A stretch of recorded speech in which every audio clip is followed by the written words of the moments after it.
All right. Hey guys, how you doing? My name is Llamas, well, Crazy Llamas, and this is my first video. Um, I am wanting to talk about the issues going on in America today. I'm a college student currently, about to be a sophomore, um, and currently the date, as you can see in the bottom right corner of my screen, is 6/9/2020.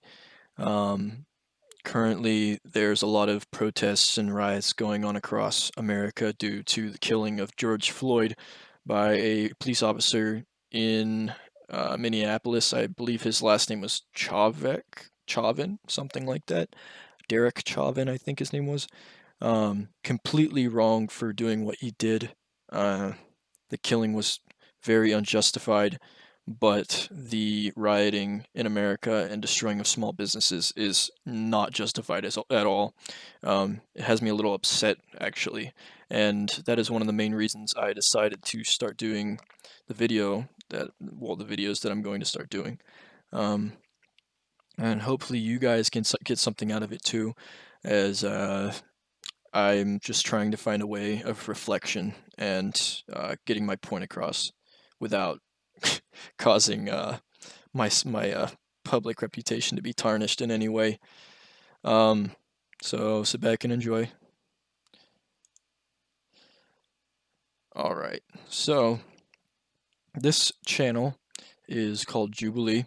They claim to be a politically centered and unbiased YouTube channel that likes to negotiate open dialogue between very controversial groups in America today. This particular video is Black Lives Matter and law enforcement. Sorry about that. I watched a little bit of it. Recording went bad.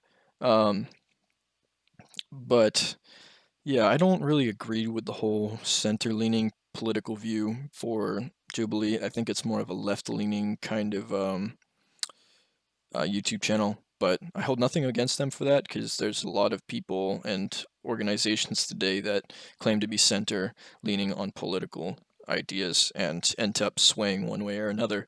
So hold nothing against them for that. Jubilee does a good job at keeping open dialogue for people, and I hope for a good future for them. But here we go. The phrase all lives matter was derived from Black Lives Matter to subvert Black Lives Matter, and I won't come here and sit down and say that that's okay.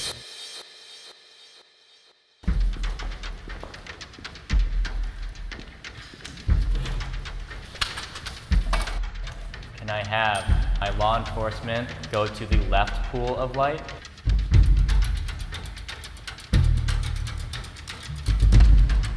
Can I have my Black Lives Matter supporters go to the right pool of light?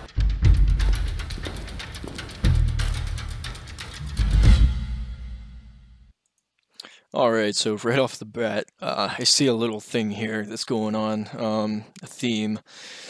I don't know if that guy in the middle on the left for law enforcement is uh, black or mixed or just white, but the theme that I see here is Black Lives Matter has one white lady, a black lady, and a black man. And the law enforcement seems to have one white lady and two white guys, which I don't see the reason why they couldn't get a black officer in here to balance it out. But it seems a little fishy to me. But anyways, let's keep on going. I regularly fear for my life.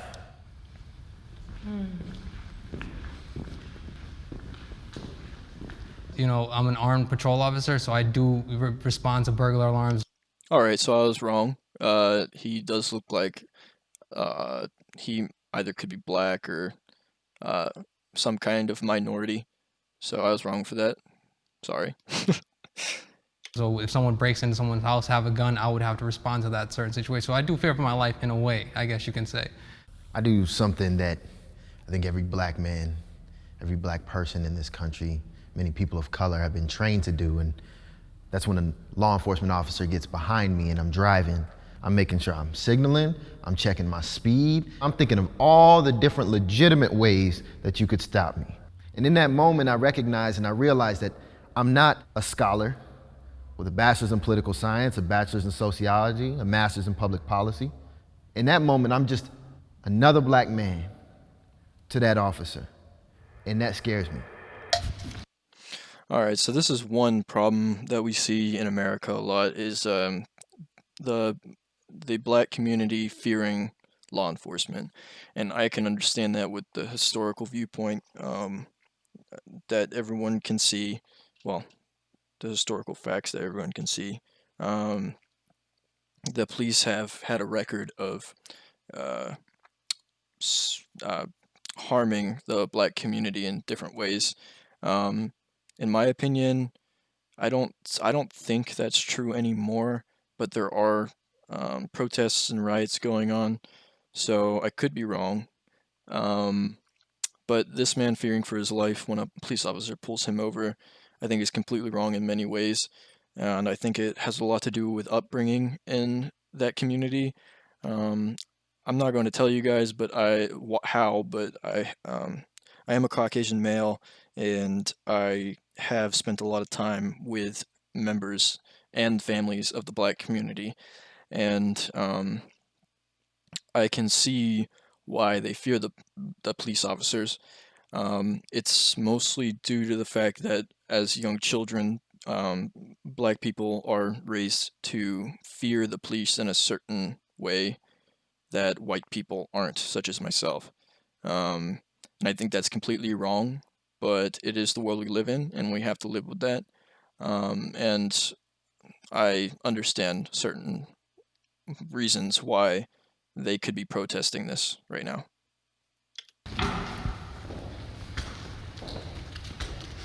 I maybe could have stepped forward. I feel scared for my life when I'm at work.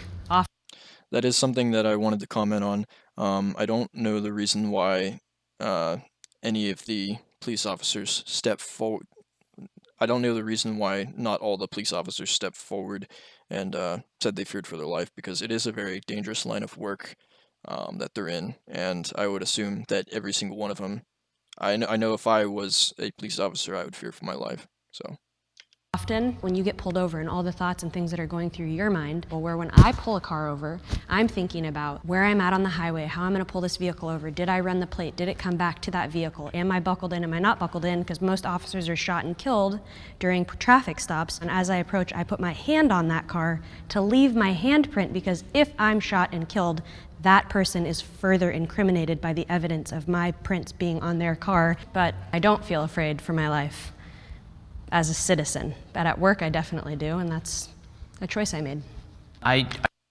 What's great I see from her is, and I'm going to let everyone finish their points and then comment, because best way for a dialogue to happen is to hear someone's whole point instead of cutting them off in the middle and forgetting part of what they're saying. I like the fact that she was stating statistics and also stating uh, her viewpoint as a police officer in her everyday life. I think it brings a lot of light to the situations that we're seeing today in America. When police officers have to make this split second decision on whether to pull their gun out, restrain the person, shoot or not shoot, um, it seems very nerve wracking, and I think that's a viewpoint that a lot of people aren't seeing when it comes to the unjust killings of some of these people, white and black, that are happening in America, whether they're being heavily reported on or not. And I think that comes with training, more training in the police community. And we also can't blame them, because it is, um, it, I think policing is entirely based off of intuition and what to do in certain situations. So I think we need to see from that point of view. I choose not to live in fear. If the question was, do I feel less safe now than I did 5 years ago, I would say yes. And I think that that's because we have rampant social chaos.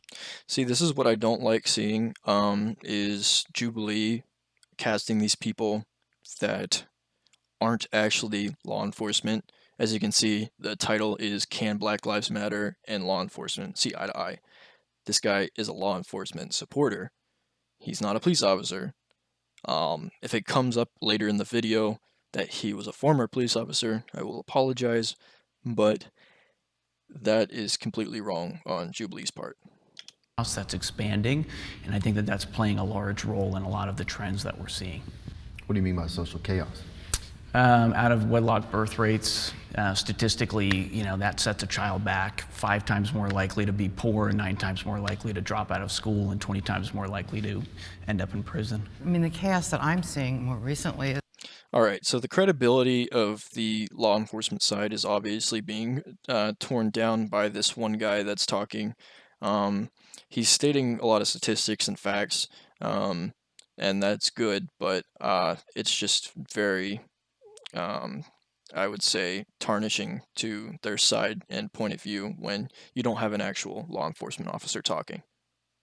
Is white men walking into schools with AR-15s and slaughtering people. Yeah, and that is what. All right, so what that lady said is completely untrue. A majority of armed shootings by white men in America and black men are committed by using semi-automatic handguns, not AR-15s. I don't know why that's been a topic of discussion, but AR-15s have been demonized by the left in the media and in the general population. So, yeah, that's something else. And that is what you're seeing, and what you're not seeing is the dozens of homicides that occur in Chicago on a daily basis. And that speaks to certainly a media that's desirous to push an agenda and a narrative that factually doesn't bear out. There is a massive disparity between black crime and white crime at large. And obviously that's going to lead to accelerated interactions with law enforcement. Or is it the criminalization of black people? When you have more police officers patrolling a concentrated area, then of course you have more stops. You have more, situations where police officers say, oh, they didn't signal, and then when I pulled them over, I pulled all occupants out of the car. I searched the car. I found this gun allegedly buried somewhere, and all of a sudden now you have a crime. As a public defender, the reputation is that, I'm gonna lose most of my cases. I have won far more cases than I have lost. All right, so what we're saying here is she's defending the over-policing of the black community. My stance on that is obviously there's going to be more policing in lower economic brackets of society. So poorer areas of the country are obviously going to be policed more often than more wealthy parts of the country, just because that is where a larger percent of the crime is happening. That's historically proven anywhere in the world that's how that works. When you're poorer and you don't have much money to do anything with, you're more bored and you're more likely to commit a crime. And I don't think that is criminalization of the black community. I just think that's how it has panned out due to their economic situation. Yeah. My name is Elisa Blair. I am African American. I'm also a criminal defense attorney. As a public defender, I've seen the mistreatment of my clients. I see the disproportionate incarceration of black and brown people, and I see the excessive force used in arrests. My question is does she only defend black people as a public attorney? I'm very ignorant to that, so I'm not going to comment on that too much, but if she only defends black people as a public attorney, then how would she see the other side of white people committing crime and how the police treat them? Police should be given more resources.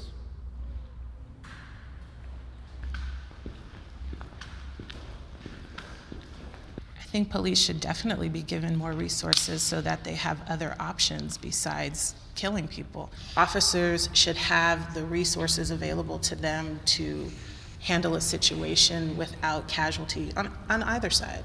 Yeah, I mean, as Guys, this is a game changer. So today in society, we see these protests that are chanting to and wanting to defund the police. But we have here in a video from, let's see, what is it? 2018, now in 2020, um, it's a Black Lives Matter activist or a public defense attorney stating that we should give more funding to the police. Um, I really would like to see uh, what the other Black Lives Matter activists say.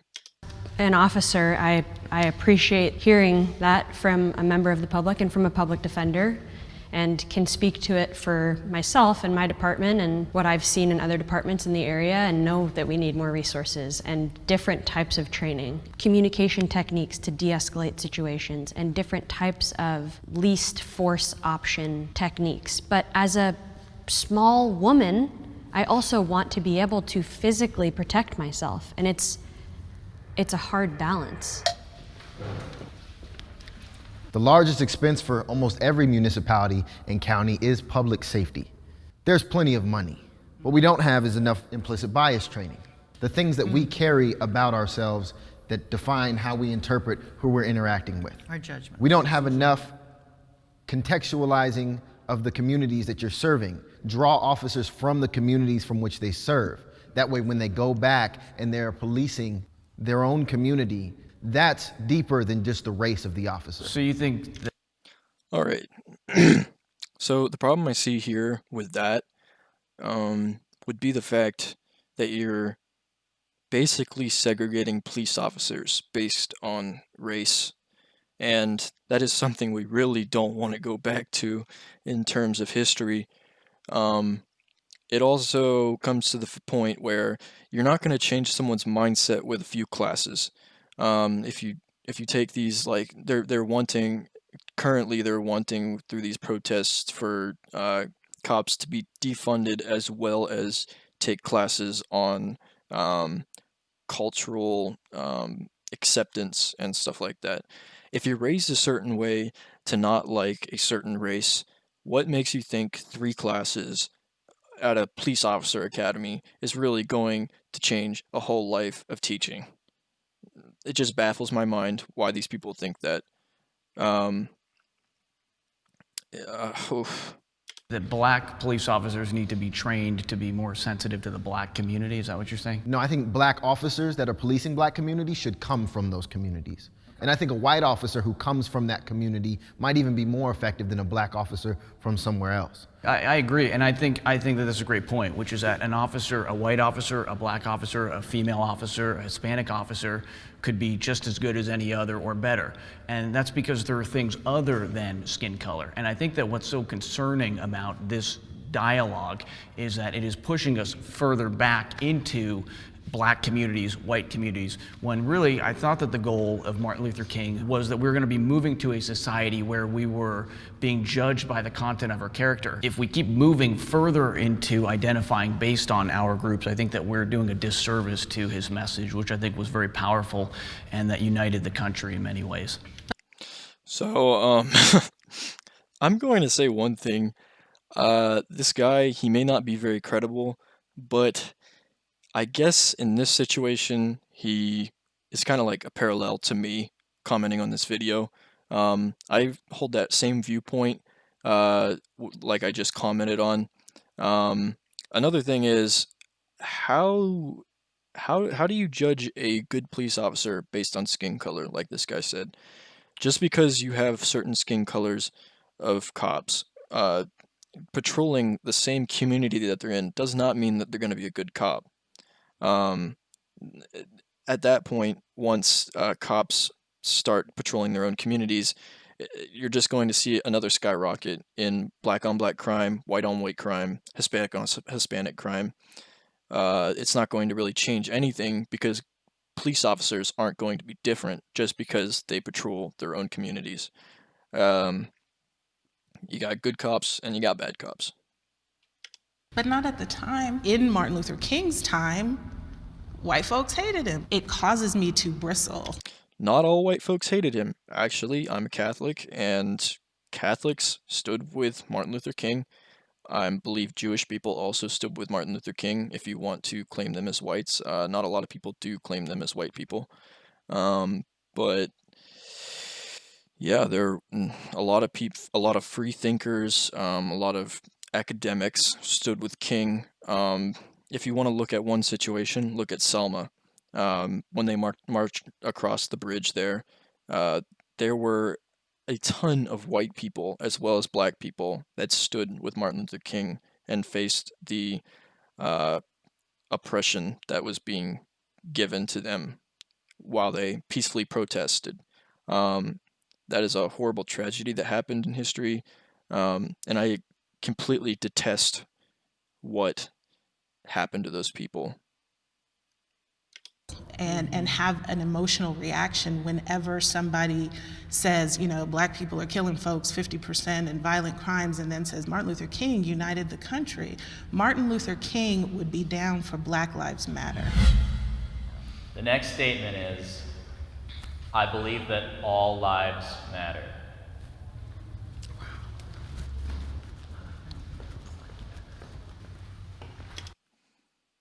I am completely baffled. I understand that that is a very controversial statement. All lives matter. Um, but the fact that not all of them sat down just shows you that these buzzwords in society, how much weight they hold with people.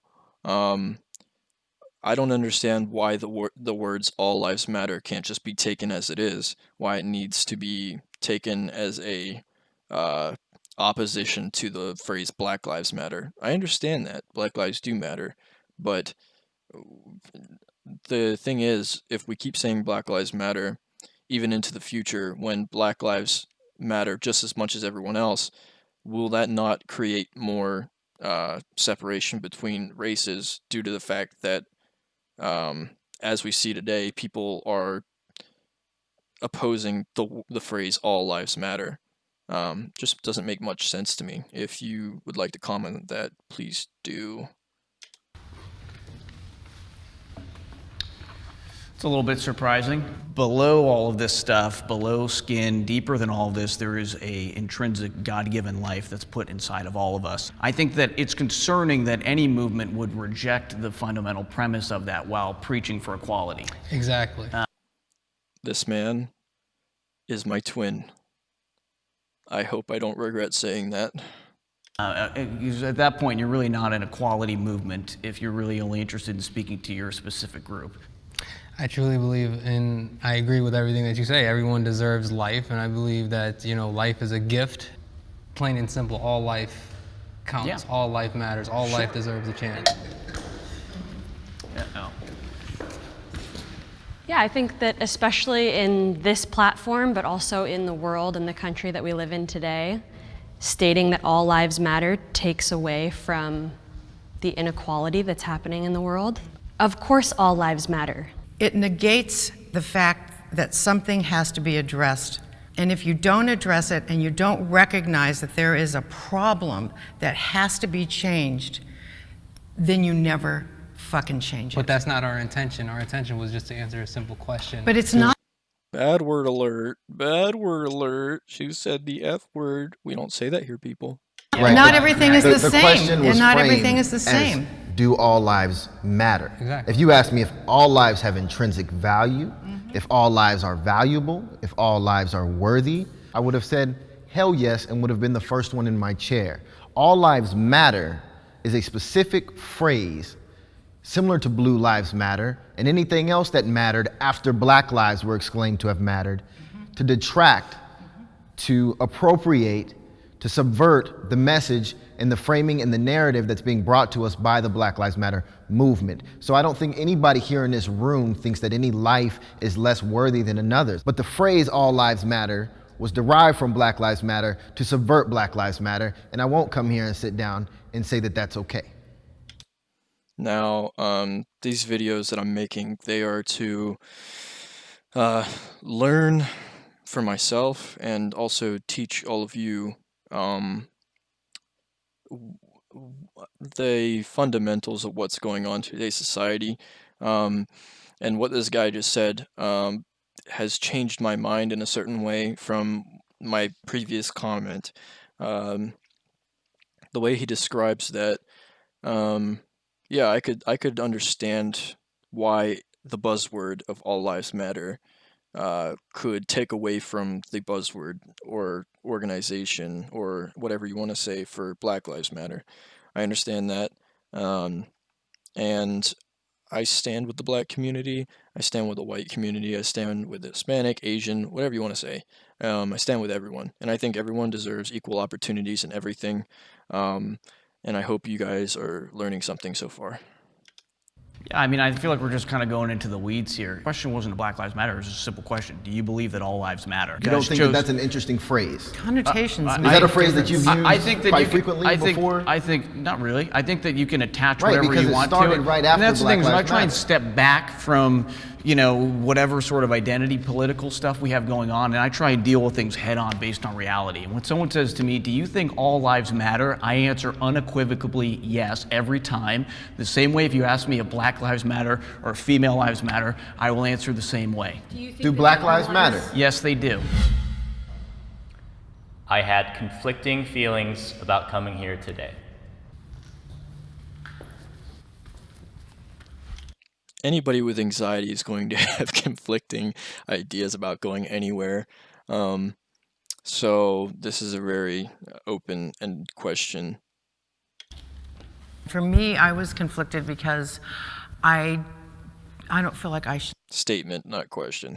speak for Black oppression, but as a white woman, I think that I can be of value to other white people who may not understand. I'm Sandra Cruz. See, what I don't like in today's society is how,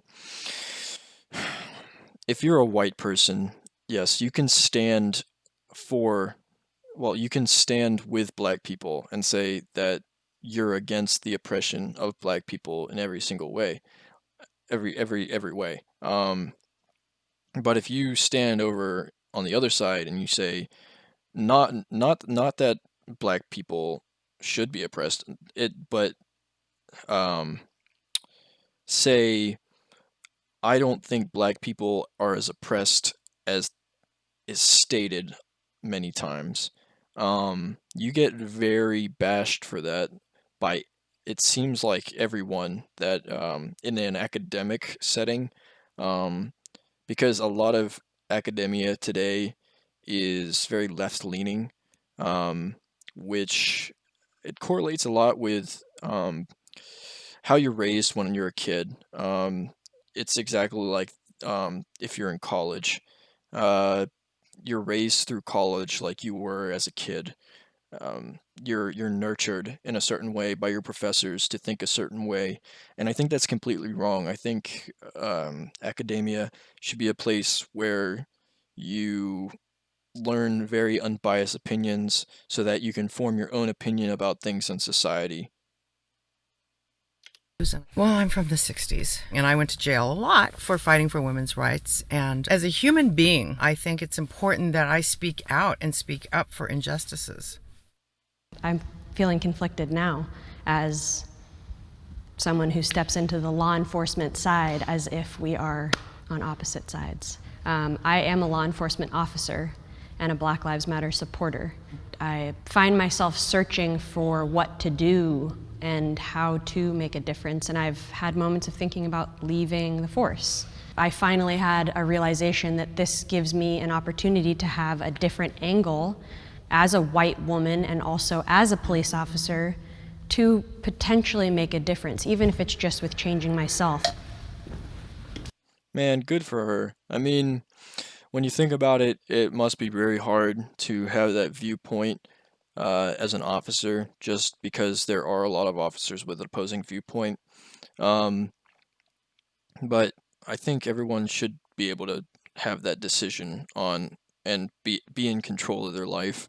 Um, she stated that how can she support the movement and that's the reason I'm making these videos, is because I want to find a way of understanding from both sides on the way that they're talking to each other, and what their meaning is and what they want to get done in today's society. That's really why I'm studying what I am in college. I'm studying experimental psychology, and also I'm studying anthropology. If you don't know what anthropology is, it is the study of human origins and cultures within modern society. Um, the mixture is really to the reason I'm doing that as a double degree is to double major, sorry, is to understand the inner workings of the mind while also understanding where people get the ideas of their culture, and to understand the divide that is being created in the United States today. And I think that's a very important topic to hit on today. I didn't hesitate. I've been a civilian my entire life, and I consider it an honor to have an opportunity to provide voice for law enforcement and the men and women that serve our communities. I think it's fundamentally important for society to respect law enforcement. Men and women that serve our communities with tremendous honor and distinction end up getting a bad rap. I think that that's very harmful. I think that it is important, I think it's imperative to speak whenever you have an opportunity to. And I think that all of us in whatever movements we're part of or whatever belief systems we're part of should use our gifts. You know, de-escalation training is sitting in a room like this with a PowerPoint and walking officers through scenarios, and nothing in a scenario is ever going to be like the real world. In defense of officers, like only those of us that walk in the shoes of having a badge and a gun and being in these high-stress situations can really articulate what it's like to make these split-second decisions with our training. Officers need to be in these types of discussions, owning their shit and being like, I did this wrong and I have this prejudice, and how can I sit with people who can teach me and change me? This is what That's exactly what I was hitting on earlier about the split-second decisions. They're very important. I think is sort of dangerous about a conversation like this is that really the only thing that I want law enforcement being trained on is the law. Okay, this nebulous conversation about thinking about how I think about things, and some of us in law enforcement think of ourselves as social workers with a gun, and that's concerning because your job is to enforce the law. As someone in the Oof, big oof. I don't know, man. I don't agree with that guy on that point. He's not a law enforcement officer. She is, so I don't think he has any room to say that. Empathy does have a huge, I would say, impact on how officers conduct themselves, just because it makes them make those decisions correctly when dealing with different types of people. Field who wants more de-escalation training, it's not because I don't believe in a lot of the laws that I enforce, and it is my job to enforce the law. I'm not a law warning officer. That's not what I signed up to do. But we are given the discretion to make choices. And that's why we need more training, because we're human beings. Boom. In my perspective. And I appreciate your support of law enforcement and your perspective. Yeah, and I appreciate your perspective as well as your real service that you've done. So, and I don't want to, our disagreements certainly don't take away from my respect and admiration for your service. Well, thank you for I think your support. we all respect the service of everyone who works to the service of others. I don't think anybody in this room is against individual officers. The conversation is to take a step back and recognize that this institution is a relic of Anglo policing from European culture, but also slave catching and deep-rooted racism in American policy. And we need to take that step back and recenter this conversation on the fact that it's bigger than just an officer. I think part of the problem is that we're still so segregated. Where do we go to have these conversations? Where do we go to learn from each other, to break down the stereotypes? It's systemic, and I am so thrilled that there's a Black Lives Matter movement. It's really exciting. Guys, thank you. All right, so the reason I let all of them speak right there is because I wanted them to all get their points across before I started commenting on them. Yeah, it's a lot to take in. I commend all of them for thanking each other for having an open dialogue with each other because I think that's really important, even in very important in today's society with all this division going on.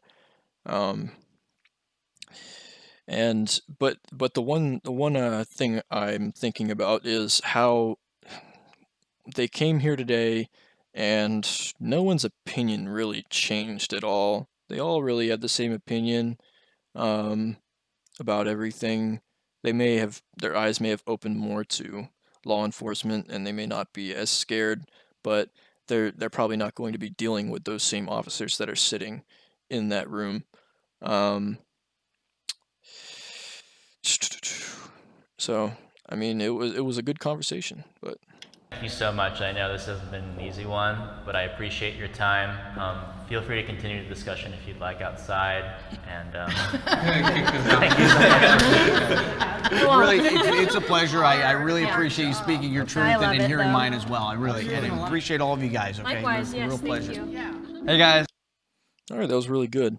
The one thing I am very iffy about, I don't know if it's me being a white male, but I don't see a lot of systemically racist policies in today's laws. I think a lot of the laws, I think every single law today actually isn't really geared against different races. I think it's more geared against different economic status people. There's a lot of policies that are geared towards big business and promoting those and undermining small businesses. And I guess that's just capitalism. But I don't really see a lot of systemically racist policies in America today. But please, you guys, give your opinions in the comments. And thank you for coming to my video. I'll have a new one very soon. Thank you. Bye bye. I'm Jason.